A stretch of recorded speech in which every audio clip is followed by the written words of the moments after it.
Metamerism की।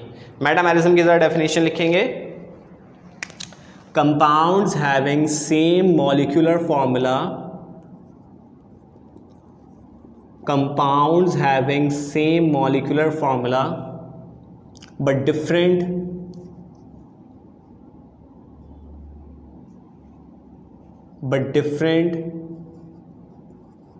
number of carbon atoms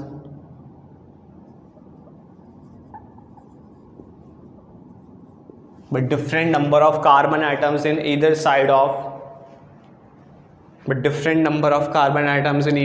of functional group. ये ऐसे समझ में नहीं आएगा, एग्जाम्पल लिखता हूँ पहले। बेटा थोड़ा सा जगह कम है तो मैं ज़रा छोटा छोटा सा लिख रहा हूँ, पढ़ लीजिएगा, मैं आपको फिर भी रिपीट करवा दूंगा।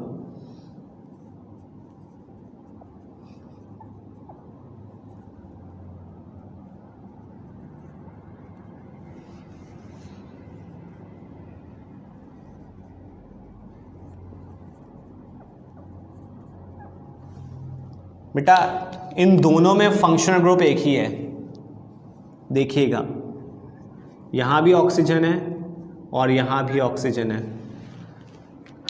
दोनों आपको ईथर नज़र आ रहे होंगे। अगर देखें ऊपर ही नाम लिखा है मैंने, ईथर में ये होता है ऑक्सीजन के दोनों साइड पर कार्बन हाइड्रोजन होते हैं, तो ऑक्सीजन के इस साइड पर आपको नज़र आ रहे हैं कार्बन हाइड्रोजन, उस साइड पर भी कार्बन हाइड्रोजन है, यहाँ पर भी ऑक्सीजन के इस साइड पर कार्बन हाइड्रोजन, इधर भी क्या है कार्बन हाइड्रोजन से।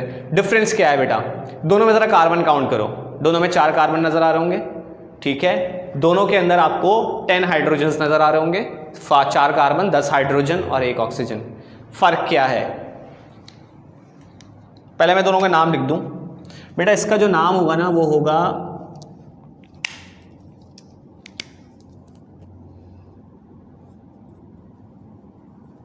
इथाइल, मैं डिक्टेट भी कर रहा हूं, अगर समझ में नहीं आया याद लिखा हुआ तो आप लोग पढ़ लीजिएगा। इथाइल मिथाइल, पहले ई वाला है फिर एम वाला है और फिर लास्ट में ईथर है, और बेटा इसको कहते हैं डाई इथाइल ईथर। अब दोनों में डिफरेंस क्या नजर आ रहा है आपको, इस ऑक्सीजन के लेफ्ट साइड पर कितने कार्बन है, 1 है, और राइट साइड पर 3 है। इस ऑक्सीजन के लेफ्ट साइड पर 2 हैं, राइट साइड पर भी 2 हैं, यही बात लिखवाइए।